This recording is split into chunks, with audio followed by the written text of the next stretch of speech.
Weekly You Demon. A Catholic guy's perspective on everything that matters. Culture, society, drinking, philosophy, religion, even politics. Enjoy. Alright,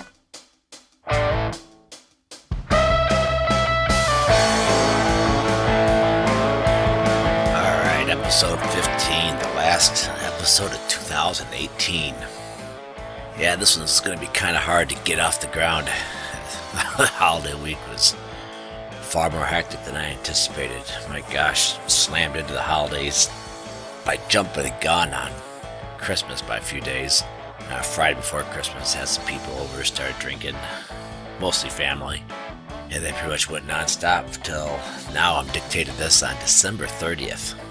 Typically I have the whole podcast dictated by Friday night, Saturday morning, then I mix it, edit it Saturday, late morning, post it sometime on Sunday. Don't have that luxury this week. Wow. Yeah, pretty much non-stop drinking. Went through a shocking quantity of gin. Got a lot of gin for Christmas though. That was pretty cool. Also got a pair of aftershocks. If you haven't tried these new type of headphones, I guess they're new, but they fit over your ear. And I don't mean just clip over your ear. They do that, but they also go into your temples. It's just bizarre. I don't understand the technology. I have not looked up the price. I think they're pretty salty. But there are no earbuds that stick in your ears. There's no padded, buffers that go over your ears. They literally hook over your ears, but then the sound transmitters go on your temples, or not your temples necessarily, but your bones right in front of your ears. And then those bones then transmit the sound into your ears. Again, I don't understand the technology, but they work fabulously. And something tells me they're healthier for the ear, just because you're not sticking those buds right into your ear and shoving the wax in and or maybe hurting those little micro hairs that help preserve your hearing. And according to my son Jack, there are some studies out there that show, these are much better for your ears, ear health wise, but neither he nor I know whether those studies are reliable. Maybe they're just all a marketing ploy. So anyway, this will be an unusual episode. It'll probably be about the length of a regular episode, but it's going to be a lot more rambling. It may not be as tightly edited as some of the other episodes, which might be a good thing, and probably a lot more autobiographical stuff, so hope I don't bore you with details of my life over the past week and a half, but I'll be using these details of what happened to me kind of as fodder for other material. Hope you find it enjoyable.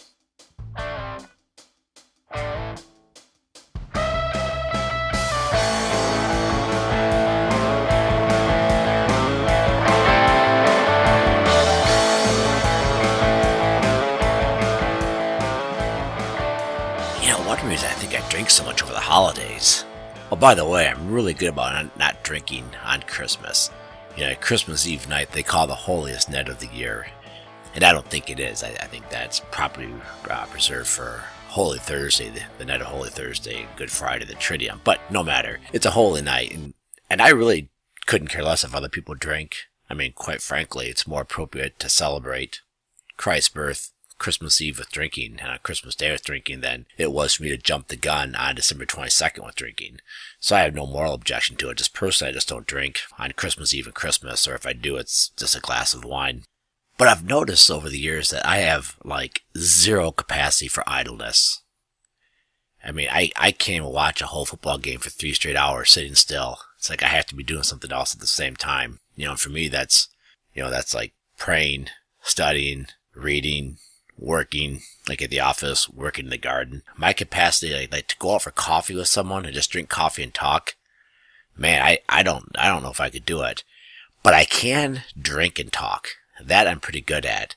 So, over the holidays, I'm throwing in a lot of situations. There are a lot of people I want to see, a lot of good family members. And it's cool talking to them for a few minutes, 5, 10, 30 minutes. But man, much after that, I start getting antsy unless I'm drinking. So it's kind of I got to start drinking a lot. That's one reason I gave up golf. Because golf was all idle all the time. Now, again, I appreciate if you're playing at a higher level, whatever, you could be working on your game, etc., etc. I kind of get that. But for me as a hack, it was just I'm out here wasting mountains of time. And I finally had to give it up. part of the reason is because my liver couldn't take it anymore. It's like, I'm out here just doing nothing. I better do something. I guess drinking's doing something. So I'd start drinking, like a beer hole type thing. Not quite that bad. At least not every time.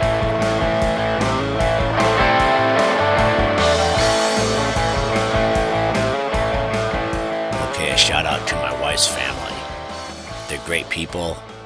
Some of them even listen to this podcast, and I think it's mostly to indulge me. Hard to say. I was charged with picking up the pizza for their Marie's 60th wedding anniversary, her parents' 60th wedding anniversary, and we had grossly under-ordered the pizzas. So then I had to go to a second pizza place, Little Caesars, so it wasn't that bad. That was about 5 blocks down the road, so I had to go back and forth between these pizza places trying to get the pizzas. By the time I got back, I was a little frazzled and absolutely starving, and just wanted to drink and wanted to watch a Clemson Notre Dame game. Notre Dame's getting shellacked. That's my alma mater. Now, it's my law school alma mater, so I'm not really a big Notre Dame fan, but I definitely wanted them to win. So then I found myself switching through channels at halftime because the games were kind of boring, and then I stumbled across Patrick Swayze's Roadhouse. Started watching it during commercials, and then I kind of started watching Patrick Swayze's Roadhouse only as Alabama's lead mounted. I was having to free pour my gin and ginger ale. Good drink, by the way. Gin, ginger ale, and lemon. I couldn't get any lemon because the house was too crowded to get to the lemon, so I just went with the free poured gin and ginger ale, and I free poured way too much gin, and I realize now in retrospect I was pretty freaking drunk, so I really got into Patrick Swayze's Roadhouse and didn't spend as much time mingling with the in-laws as I should have. I feel kind of guilty about that, standing here now Sunday recovering from my hangover. Now, in my defense, some of her brothers came in to watch Roadhouse too. They seemed to kind of appreciate it. And my father, who I think had the same lack of capacity for idleness like I do, he used to, during Christmas celebrations, like, it's just been going on too long. My mom would come in and say, "Melvin, turn that TV down." He'd have on some, like, Viking Conqueror show or whatever on the TV in the middle of a family celebration. It was wildly inappropriate, but kind of funny. So, I don't know, maybe my in-laws found it entertaining. Well, who knows? Hey, a couple of clarifications. One, I did not mean to free pour my gin to the extent I did. In retrospect, I realized I was probably pouring 2, 3, maybe more shots into each glass. 2, it's lime, not lemon. You want to do gin, ginger ale, and lime.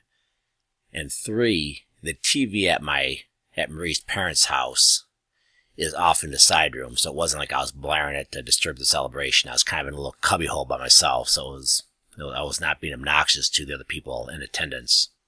Doesn't mean I won't be sleeping on the couch for a couple weeks, but at least I wasn't being obnoxious.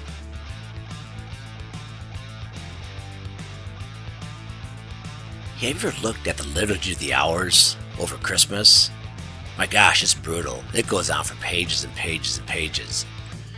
For those who aren't aware, the Liturgy of the Hours, also known as the Divine Office or the Breviary, is a system of prayers that the Catholic faithful are called upon to do if time permits, if their station in life permits.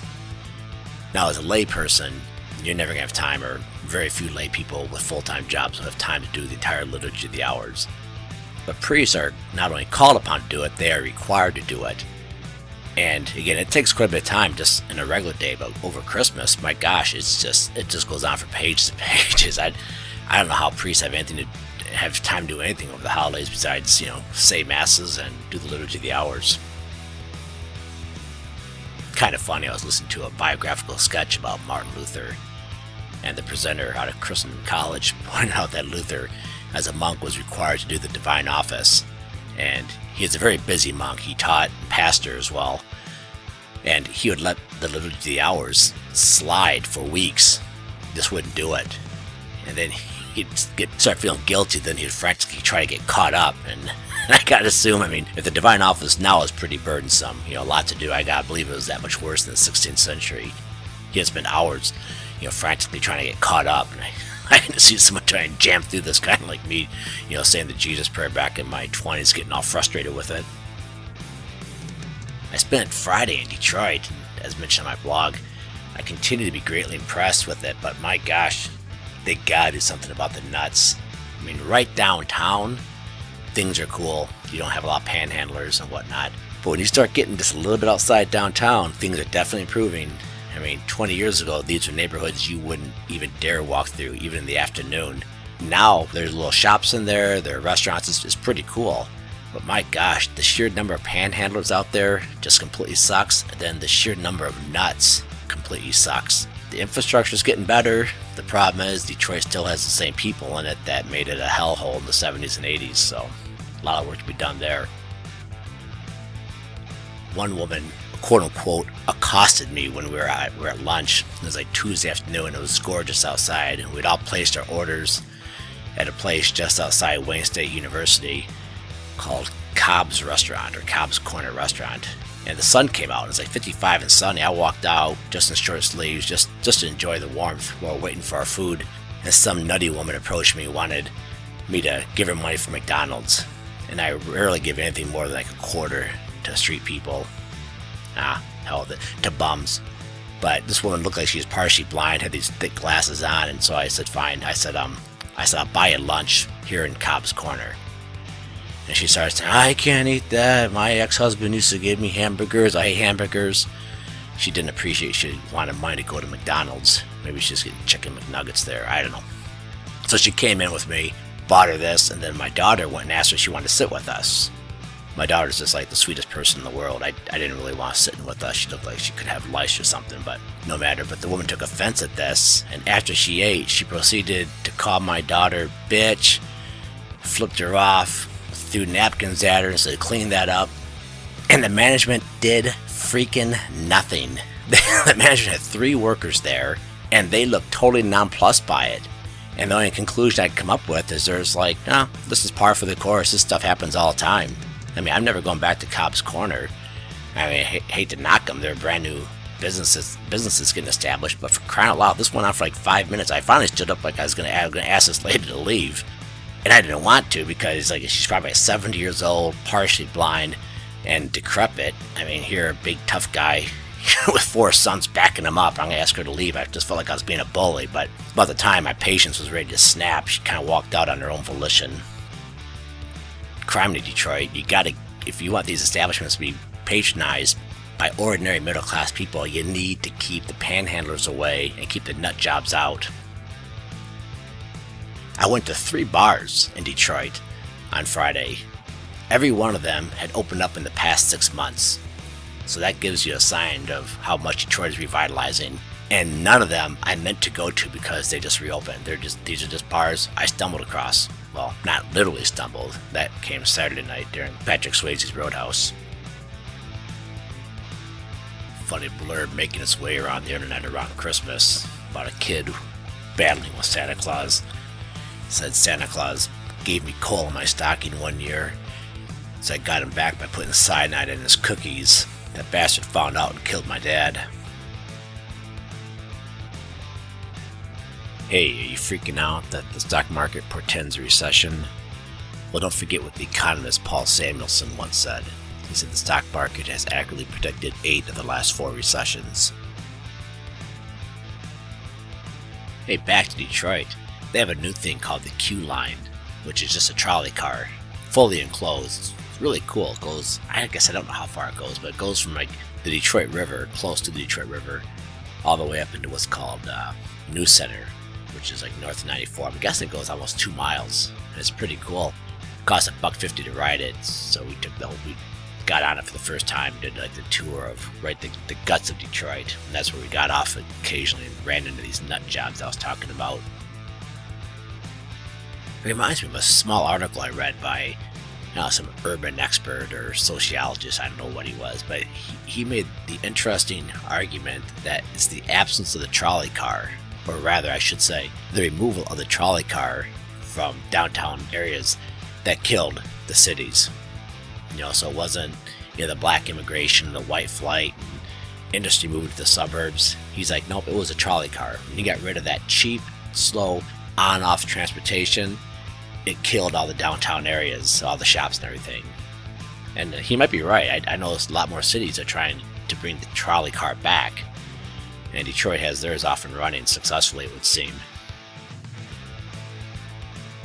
If you go downtown Detroit during the daylight, I'd recommend checking out John King Books.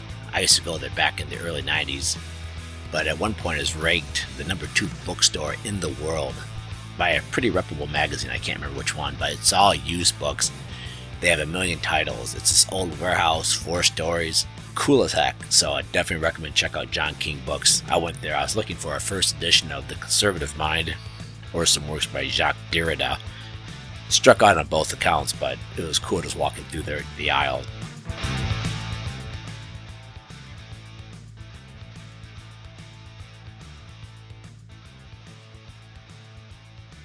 You know, a lot of my ideas for podcast subjects hit me while I'm in the shower. And if you find that downright erotic, you're right. And I'm not the only one. I've read other people have had the same phenomenon. I think it's a very common phenomenon. But you have to ask yourself, why? Why do people have a lot of the best ideas in the shower? And I think it has something to do with you're kind of distracted at a very, very superficial level. And that distraction allows your mind to focus on other things. And I can't really explain this, but it's almost like your hands are occupied washing yourself, shampooing, whatever it is. And therefore your mind isn't worried about with what your hands are doing. It can then focus or wander into other areas.